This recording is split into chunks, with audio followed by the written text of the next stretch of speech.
infarto y tiene angina estable, o síndrome pulmonar crónico, no mejora su sueño. Ese es el nivel. Juan.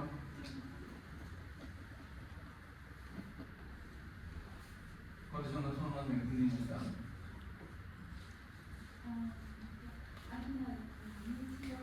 ¿Qué?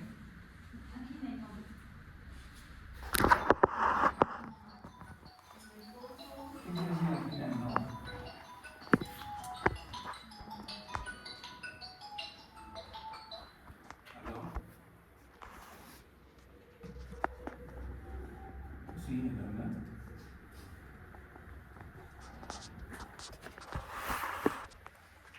Ya. En la clínica Paredes. Ajá.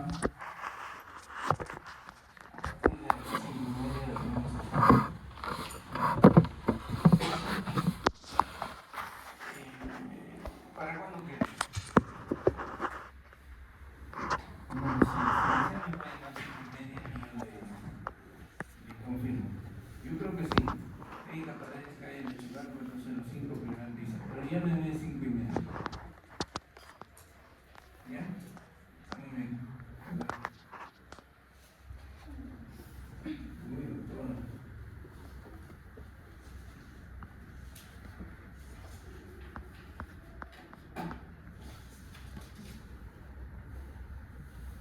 Javier Espinosa. Formas de angina inestables. Inestable.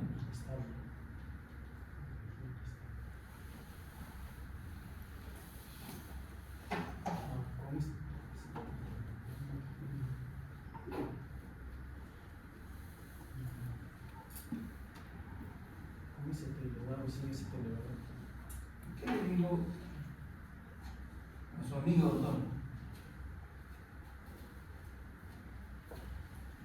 Me gustaría filmar este momento. No, pero doctor, tengo que estudiar. No lo hago mal. Estoy en estable de reposo, de reciente inicio. De reciente inicio. ¿Qué significa reciente inicio? Una evolución de menos de 2 semanas. Ya. De progresiva y post-infarto. ¿Cuál es progresiva? ¿Qué quiere decir? Que tiene una angina estable y se estabilizó y va el cambio en el dolor. Más o menos. Igual, casi igual que el doctor. Usted no tiene ningún amigo que hable con usted, pero más o menos.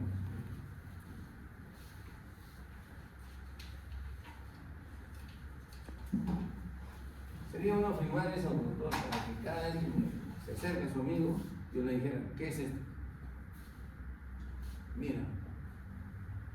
No, pues. Progresiva quiere decir que puede progresar en qué? En la intensidad del dolor, en la duración o en el esfuerzo necesario para desencadenar tan simple. Y usted le llama la atención. ¿Cuántos han venido el semestre pasado gratis?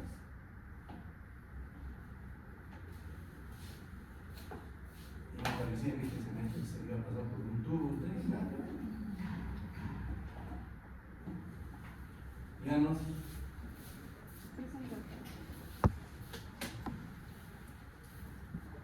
En un paciente con un CKST no elevado, dígame 4 características que digan que ese paciente sea alto riesgo. Se hace por la escala de TIMI, en la cual tenemos, se considera pacientes mayores de 65 años, pacientes que han tomado aspirina en los 7 días previos, pacientes que han tenido más de 2 episodios de angina en menos de 24 horas.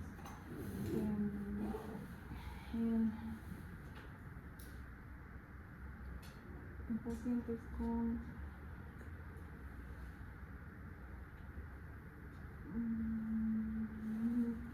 más o menos, fácil, doctora. Integración de troponinas, cambio de ST, 3, 2 o más factores de riesgo. Fácil. Marroquín.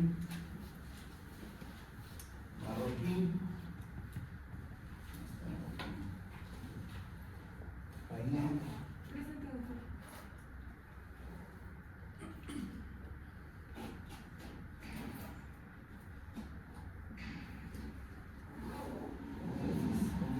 Pero no consigo. Cuando hay un infarto de cara diafragmática, ese elevado compromiso de qué paredes tiene que descartar, además. Del ventrículo posterior, de la cara ¿Cómo? posterior, perdón. ¿La cara posterior de quién? Del ventrículo izquierdo Ya. y también el ventrículo derecho. Sí, también el ventrículo. Bueno, por haberme preguntado. No, también el ¿no? ventrículo derecho. Nada. Más o menos, por haberme preguntado. Claro, el ventrículo derecho.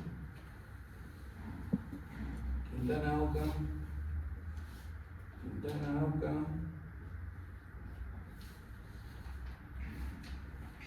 ¿Por qué son más drásticos ustedes? ¿Sabían que iban a dar el examen? Tenían que venir estudiando. Rondán Flores. Porque, ¿cómo se da cuenta de qué ocurrió en infarto de cara posterior?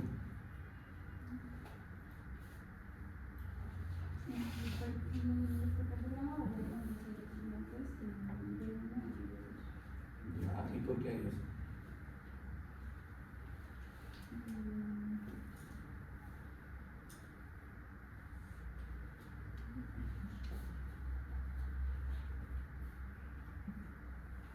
Porque el vector de microsis es un vector de despolarización que se aleja de la zona infartada y por eso se acerca a la cara anterior. Sencillo. ¿Tu país, Chino González? Ok.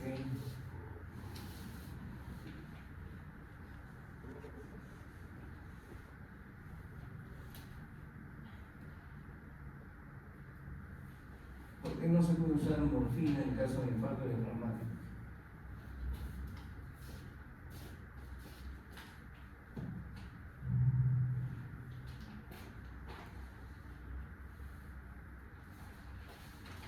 Ok, sí les dije por qué acaso. La respuesta es sencilla. ¿Por qué? Porque el infarto de cara diafragmática se complica con bloqueo auriculoventricular y la morfina favorece eso. Por eso dijimos que hay que usar un epinefrina. ¿Cierto? Así de fácil. Así de fácil. Bien, entonces la fibrilación auricular, ya dijimos que no es una arritmia tan benigna como a mí me enseñaron, ¿no es cierto? Y dentro de su benignidad, pues no está solamente que viven igual, no viven igual, se mueren más. Y dos, dentro de sus complicaciones está el hecho de que favorecen fenómenos tromboembólicos, ¿no es cierto? La mayoría de veces estos fenómenos tromboembólicos se van hacia el cerebro. Y esto ya se identificó hace muchísimo tiempo, ¿no? Esto es en un Harrison de hace bastantes años, donde ya se veía, por ejemplo, que los pacientes con historia de TCB, los mayores de 75 años, porque tenían estenosis mitral, hipertensión, diabetes, etc., todos ellos tenían mayor riesgo de desarrollar DCB con fibrilación auricular. No significa que el paciente que no tiene ninguno de estos, porque se puede encontrar con un paciente con fibrilación auricular y que no tiene ninguna de esas características y está fibrilando. No significa que ese paciente no tenga riesgo, significa más bien que el riesgo de ese paciente simplemente es muy bajo y que la anticoagulación que está indicada en la fibrilación auricular no justifica el riesgo sobre el beneficio que va a obtener. En ese sentido se ha vuelto a la escala de CHADS 2, ¿no? Porque antes se hacía este CHADS-VAS y a esto se ha eliminado y hemos vuelto a esta escala en la que, ¿qué quiere decir 2? ¿Sí? Que anticoagulamos a los varones con 2 puntos. Ahí ven, ustedes ven.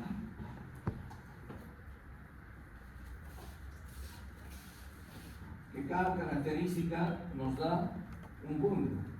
Si tiene insuficiencia, si tiene hipertensión, si tiene más de 75 años, si tiene diabetes, si tiene tromboembolismo, si tiene más de 75 ya de por sí tiene 2 puntos. Si tiene antecedentes de tromboembolia tiene 2 puntos también. Si tiene 65 a 74 tiene 1 punto, ¿no? Ya se quitó eso porque el CHADS-VAS se creó para las mujeres.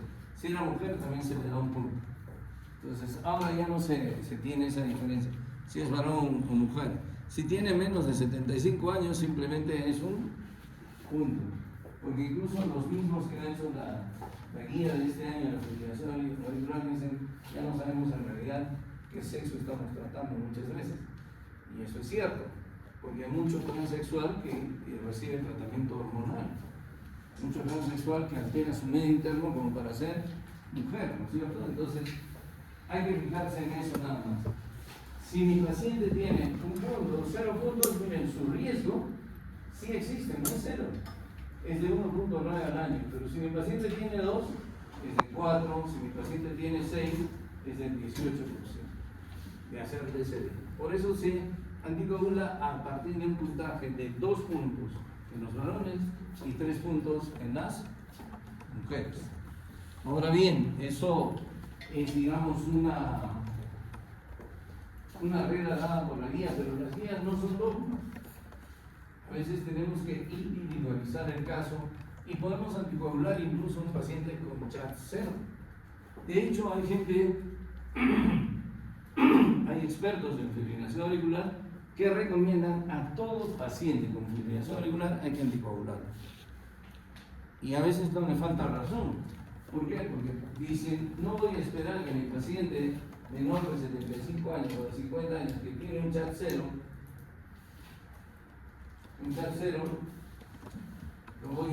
le dé un DCB para recién anticoagular. No le falta razón desde ese punto de vista, ¿no? Sin embargo, la guía todavía sigue indicando ese tipo de anticoagulación. CHADS significa fácil, ¿no? C es de insuficiencia cardíaca congestiva. C es de congestive heart failure. H es de hipertensión arterial. A es de edad, age, 75 años. D es de diabetes, ¿no? Y S es de stroke. Entonces, fácil acordarse eso, CHADS. Y si tiene 2 puntos y es varón, anticoagulable. Si tiene 3 y es mujer, anticoagulable. ¿Sí? Fácil. Sin embargo, como les digo, la anticoagulación hay que individualizarla. Y bien, de las formas de fibrilación auricular que hemos mencionado, ¿cuál creen ustedes que tiene menor riesgo de embolizar? La fibrilación auricular paroxística, la persistente, la persistente de larga duración o la permanente. ¿Cuál creen ustedes que tiene mayor riesgo de embolizar?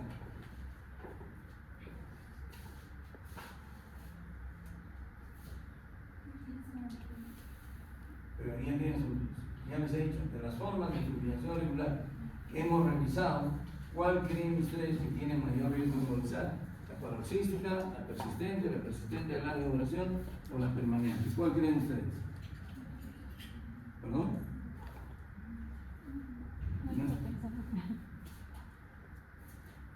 ¿Qué dicen? No perdamos tiempo, para irnos rápido. La paroxística, sí. Todas tienen la misma forma, el mismo riesgo. Todas. O sea, que no interesa si mi paciente hace fibrilación auricular paroxística y vuelve a ritmo sinusal, igual le aplicamos el CHADS.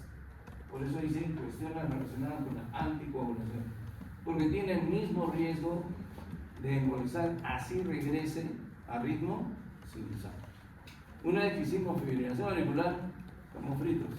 Tenemos que aplicar el CHADS. Si aplicamos el CHADS y tiene indicaciones de anticoagular, hay que anticoagular. Muy bien. Y ahora, ¿cómo manejamos la fibrilación auricular? Tenemos 2 formas, control de la frecuencia y el control del ritmo. Control de la frecuencia y el control del ritmo. El control del ritmo se hace obligatorio, o sea, se hace necesario siempre pensar en controlar el ritmo. ¿Qué quiere decir controlar el ritmo? Regresar al paciente a ritmo sinusal. Y hemos dicho que la paroxística, la mayoría de veces en forma espontánea, regresa a sinusal, que la persistente requiere cardioversión, ya sea eléctrica o farmacológica.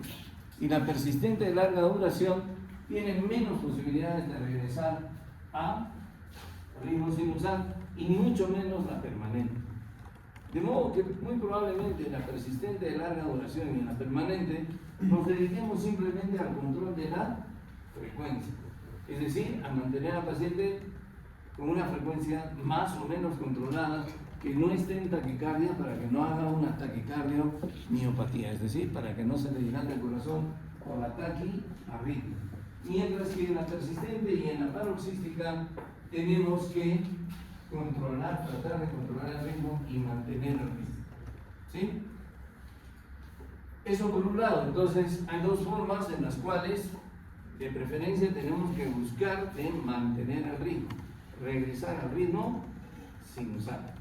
Y hay otras dos en las cuales lo único que nos queda es controlar la frecuencia cardíaca. Y en las 4 aplicamos el chat, a las 4 anticoagulamos. ¿Estamos bien? Hasta ahí estamos bien. Perfecto. Hay dos formas de controlar el ritmo.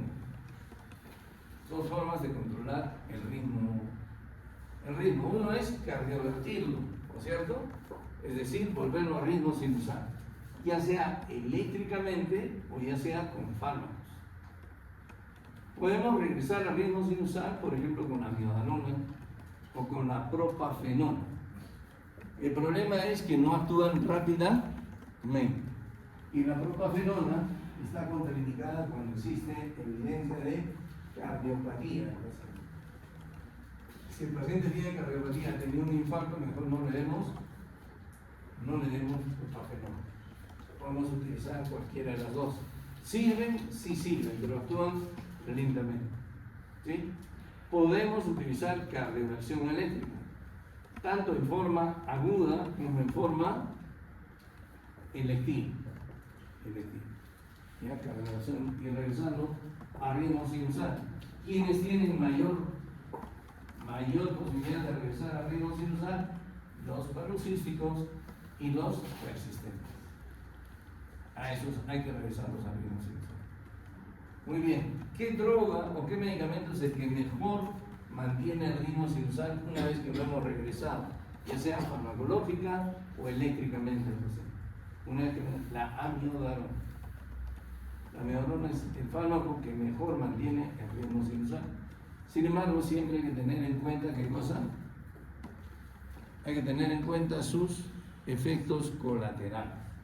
La amiodarona es un muy buen antiarrítmico, pero es un medicamento que tiene muchos efectos colaterales a nivel de piel, a nivel de la vista, a nivel de los pulmones, a nivel de la tiroides, y ninguno de estos efectos es reversible.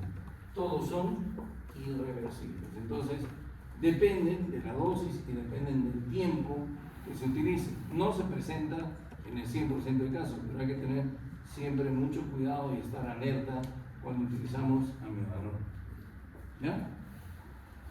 Muy bien. En alguna situación me veré obligado a cardiovertir inmediatamente al paciente sin preguntarme nada. Sin preguntarme si es paroxístico, persistente. En alguna situación me tiraré encima del paciente y tendré que cardiovertirlo. ¿Qué dicen ustedes? La respuesta es sí, porque si espero, vamos a llegar a Navidad y ustedes no van a contestar. La respuesta es sí. Es sí. Por ejemplo, cuando la fibrilación auricular induce inestabilidad hemodinámica. ¿Qué quiere decir? Que mi paciente hace fibrilación auricular y hace hipotensión arterial. Hipotensión arterial. Presión arterial sistólica menor de 90 asociada a taquiarritmia, sea fibrilación auricular o sea cualquier otra arritmia, la verdad, si hay compromiso hemodinámico, hay que cardiovertirlo inmediatamente. O si la fibrilación auricular se está presentando en el marco de alguna situación aguda que esté afectando al paciente, por ejemplo, un infarto agudo de miocardio. Si el paciente está sufriendo un infarto agudo de miocardio, imagínense si aparece una taquiarritmia como la fibrilación auricular, ¿qué pasa con el infarto? ¿Se extiende o no pasa nada o se achica? ¿Qué dice? ¿Qué dice doctora? Se extiende. ¿Por qué? Porque sí. ¿Por qué? Porque la taquicardia aumenta el consumo miocárdico de oxígeno. Al paciente con infarto no le conviene para nada incrementar sus requerimientos miocárdicos de oxígeno. Y además, recuerden que una taquiarritmia, especialmente la fibrilación auricular, reduce el gasto cardíaco, tampoco le conviene para él. Entonces, si está en una situación aguda, así esté con buena presión, está con buena presión, pero está haciendo fibrilación auricular, hay que cardiovertirlo. Si mi paciente está en otra situación con un probable compromiso hemodinámico, de repente está en una sepsis, está haciendo sepsis y presenta fibrilación auricular, no le den pisalmidorina, baja la presión. Hay que cardiovertirlo, o sea, inmediatamente, sin preguntarme si tiene las otras condiciones. ¿Está claro? Entonces, hay situaciones en las cuales nosotros vamos a intervenir inmediatamente con cardioversión eléctrica, como les acabo de mencionar. Hay otras situaciones en las cuales vamos a intervenir electivamente con cardioversión farmacológica o eléctrica. Y hay otras situaciones en las cuales nos vamos a resignar a controlar la frecuencia nada más. A controlar la frecuencia y nada más. Y a las 4 formas las vamos a anticoagular. ¿Existe alguna posibilidad de curar al menos por un tiempo la fibrilación auricular? La respuesta es sí. Sobre todo aquellos pacientes que tienen fibrilación auricular paroxística. Existe un proceso, y si son jóvenes, y son varones. Jóvenes estoy diciendo menos de los 60, menos de los 70 años.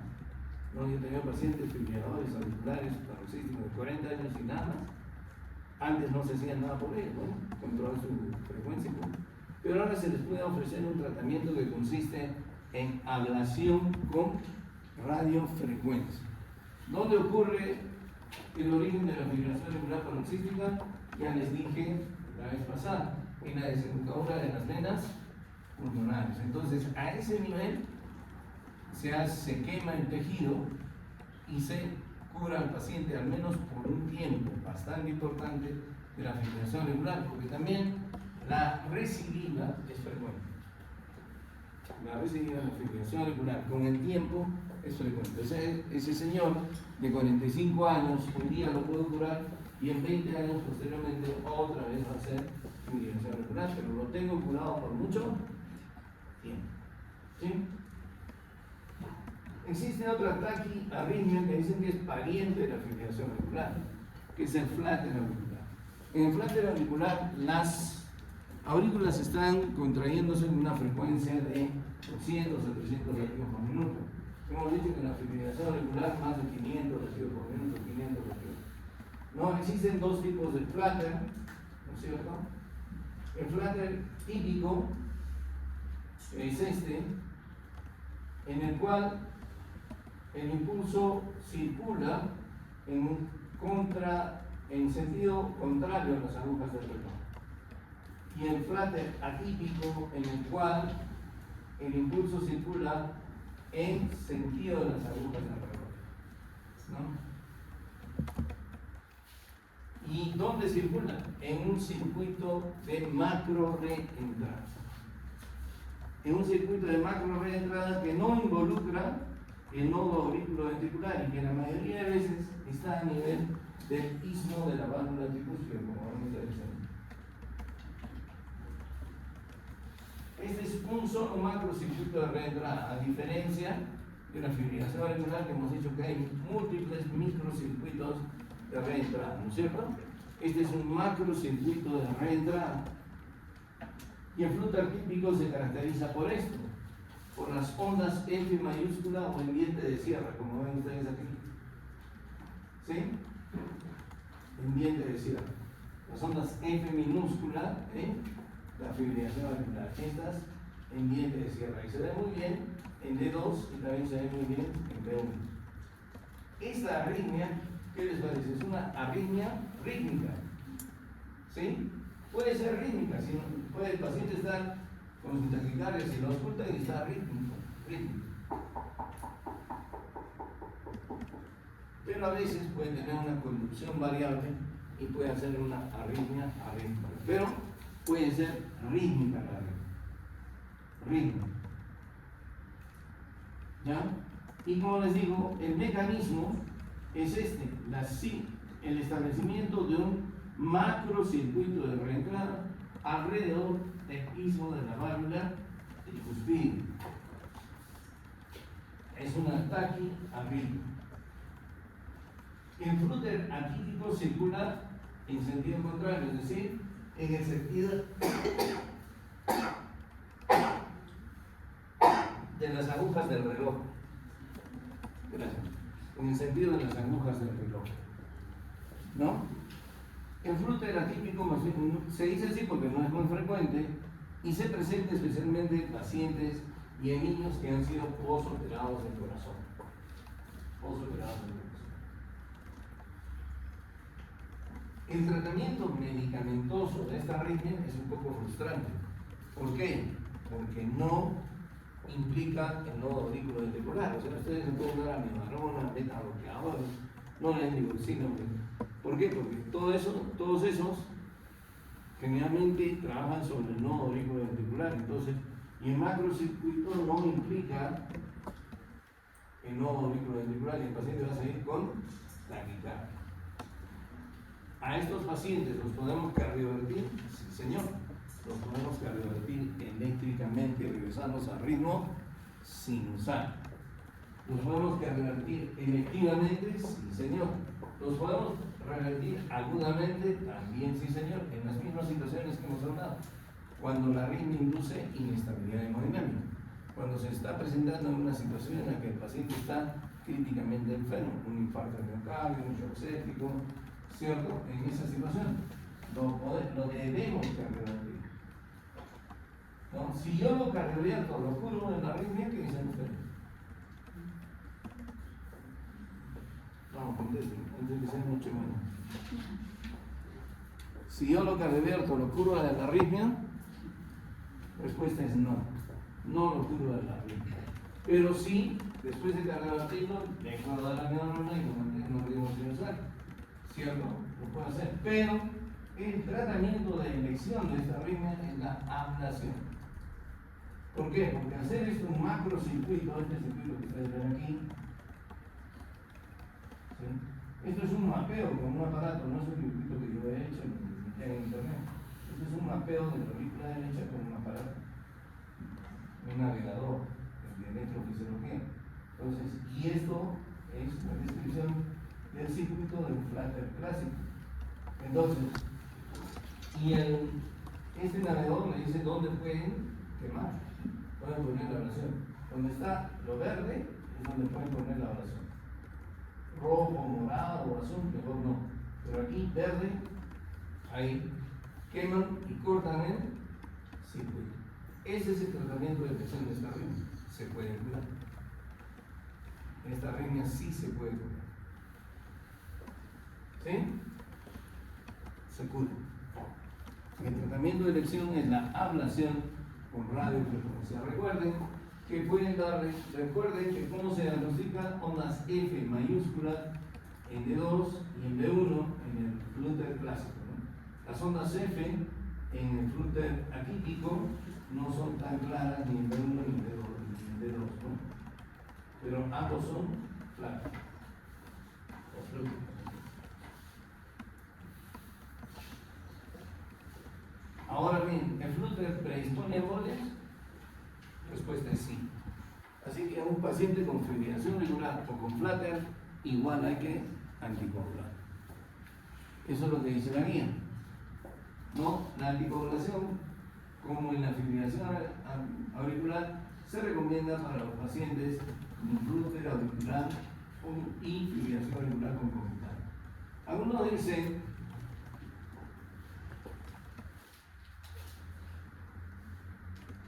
dicen, como les decía, que el flutter es pariente de la fibrilación auricular, o dicen más bien que es un paso previo a la fibrilación auricular, ¿no? Por eso es que tienen la misma indicación de anticoagulación, pero el flutter en todo caso se puede curar y el tratamiento es de elección. Como les decía, la terapia aguda en los pacientes hemodinámicamente inestables. ¿Qué debemos hacer? Cardioversión sincronizada se recomienda en los pacientes hemodinámicamente inestables. Entonces, ¿qué tengo que hacer yo con un paciente con fibrilación auricular? Tomarle la presión. ¿Qué tengo que hacer un paciente con flutter auricular? Tomarle la presión. ¿Qué tengo que hacer a un paciente con fibrilación auricular infrátero auricular? Ver en qué contexto se está presentando la fibrilación infrátero. Si se está presentando dentro de un infarto de miocardio, ¿sí? Cardioversión. Si se está presentando dentro de una sepsis que compromete la estabilidad hemodinámica del paciente, tenemos que cardiovertirlo agudamente. Cardioversión sincronizada. No hay que perder el tiempo en darle medicación por vía intravenosa.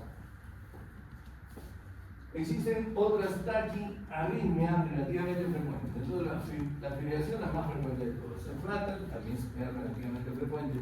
Y estas, que ustedes las van a ver en emergencia muy seguido, son las llamadas taquicardias paroxísticas supraventriculares o taquicardias paroxísticas con QRS estrecho. ¿No? Son aquellas, a diferencia, por ejemplo, de la fibrilación auricular y del flutter. El flutter sí puede ser rítmico, pero también les he dicho que puede ser arrítmico, a veces hay conducción variable. Estas siempre son rítmicas. El QRS se repite a intervalos regulares. Estas siempre son rítmicas. Esta es una taquicardia auricular, esta es una taquicardia también supraventricular con el estímulo del nódulo sinusal. Las más frecuentes son estas, por reentrada. Estas del tercer y del cuarto recuadro. Las taquicardias paroxísticas por el mecanismo de reentrada. Ahora bien, la reentrada puede ocurrir, como ven ustedes aquí, a nivel del nodo auriculoventricular. Y cuando hemos aprendido el mecanismo de reentrada, hemos dicho que tiene que haber una vía de conducción lenta, ¿no es cierto? Y un bloqueo unidireccional. Entonces, en el nodo auriculoventricular se puede presentar esa condición, una vía de conducción lenta y otra vía de conducción rápida, y se establece el circuito. Y eso se reconoce simplemente por esto. Aquí, ¿qué te parece, doctora Saxi? ¿Qué te parece? ¿A qué te recuerda? No el abrazo que te estoy dando, sino ¿a qué te recuerda? A un bloqueo de rama derecha, ¿no es cierto? RSR'. Esa R' no es tal. Esta es una onda P retrógrada. Y entonces, en un paciente, porque no hay onda P aquí, ustedes ven onda P. En un paciente de una taquicardia paroxística y este trazado en B1, ustedes pueden darse el lujo de decir que la vía de conducción está en el nodo AB, que la vía de reentrada está en el nodo auriculoventricular. Otro mecanismo de reentrada importante, relativamente frecuente, es la presencia de vías accesorias. Fascículos de conducción aberrantes, que pueden estar entre la aurícula y el ventrículo derecho o entre la aurícula y el ventrículo izquierdo. Son los llamados síndromes de pre-excitación y que antes tenían el epónimo de síndrome de Wolff-Parkinson-White, ¿no es cierto? Caracterizados en el electrocardiograma basal por un intervalo PR corto y una onda delta, que se les he mostrado en las primeras clases, ¿no es cierto? Entonces, esos fascículos de conducción aberrante pueden, la mayoría de veces, conducen en forma retrógrada, es decir, desde el ventrículo hacia aurícula, y ahí se establece el macrocircuito de reentrada. Se establece y nos dan una frecuencia cardíaca muy alta. Miren, aquí está casi cerca de 300 latidos por minuto, más de 200, fácil. Cuando ustedes vean una taquicardia paroxística de más de 200, sospechen que ese paciente pueda tener un fascículo de conducción aberrante. Y a veces estos fascículos de conducción no los capta el electrocardiograma en superficie. O sea, no siempre vamos a tener el clásico síndrome de Wolff-Parkinson-White. A veces el fascículo de conducción aberrante está en otro sitio, y es por eso que estos pacientes, tanto los pacientes con taquicardia conectada nodal o con fascículos de conducción aberrante, tienen que ser evaluados por un electrofisiólogo. ¿Ya? Eso ya, digamos, en forma electiva. ¿No? ¿Cómo manejo yo al paciente con Esta es otra taquicardia torácica supraventricular, esta es una taquicardia auricular, otra, ¿no? Observen, el QR es estrecho y rítmico, no hay una P. ¿Sí? ¿Cómo manejo yo? Primero me doy cuenta de que es una taquicardia de QRS estrecho. ¿Sí? 2, es rítmico. 3, el siguiente paso, ya es una de QRS, le tomo la presión. Tengo que ver si está estable hemodinámicamente. Si está inestable hemodinámicamente, ¿no es cierto? Ya no pienso en nada de medicación. ¿Qué hago? Cardioversión sincronizada. O sea, electroshock, chicharrón, eso es lo que tenemos que hacer. ¿Sí? ¡Pah! Lo choco. Sincronizada quiere decir que no es, para que vean un poquito, de repente si tienen un poco de curiosidad, no vayan a ver los desfibriladores, los cardiovasculares. ¿Y a qué me refiero con sincronizado? Les he repetido eso varias veces. A que la descarga tiene que caer encima del QRS. ¿Y cómo yo hago eso? ¿Cómo me estoy fijando? A ver, sí, no de con tanta frecuencia, nada que ver. ¿Cómo hago yo la descarga sincronizada? Ahí el aparato tiene un botoncito que dice Sync. No está con Z, por si acaso. Ese es Sync. No, nada que ver, ¿no? Sync, S-Y-N-C. Está en inglés, ¿no? Sincronizado. Ese botoncito aprietan. Y cuando aprieten ese botoncito, van a ver que sobre cada QRS cae una línea punteada o una flechita está sobre cada QRS.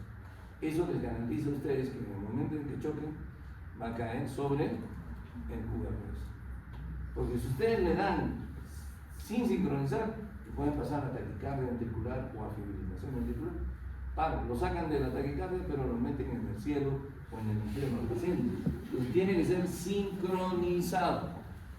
Sincronizado, ¿ya? Fíjense ese botoncito y está en los últimos desfibriladores, está como en touchscreen, ¿no? En una pantalla. Pero ahí dice igualito, sí. Pues igual lo aprieta. Igual le dan, ¿ya?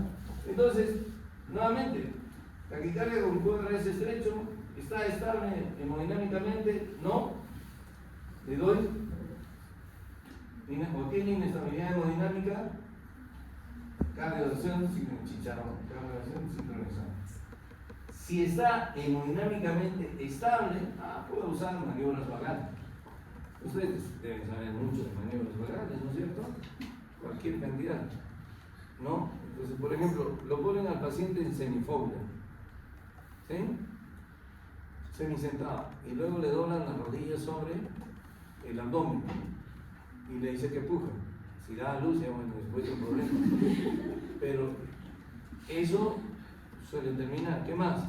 ¿Qué otras maniobras vagales conocen? Le pueden producir náuseas, puede toser, puede presionarse los ojos. Algunos dicen que hay que meter la cara en un recipiente de agua fría, ¿verdad? Otros tomar un vaso de agua helada. Todo eso estimula al vago.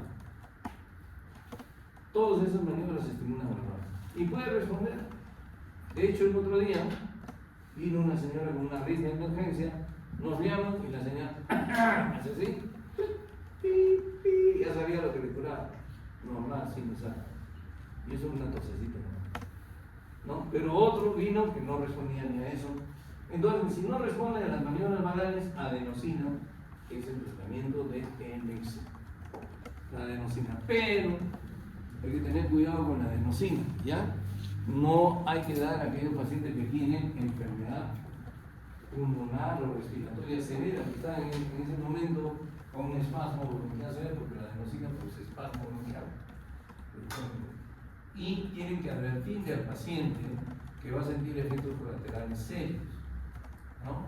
Va a sentir que su corazón se para, la cara se le va a poner roja y le va a faltar el aire, ¿ya? Pero eso no dura más de 30 segundos. Entonces usted le dice, ¿Por qué? Porque la vida media de la adenosina es muy, muy corta. Es así como los noviazgos que tienen ustedes, igualito. La vida media es muy, muy corta. Entonces, 30 segundos, 45 segundos, no más. Y eso, pero hay que decirlo, porque las molestias son muy serias.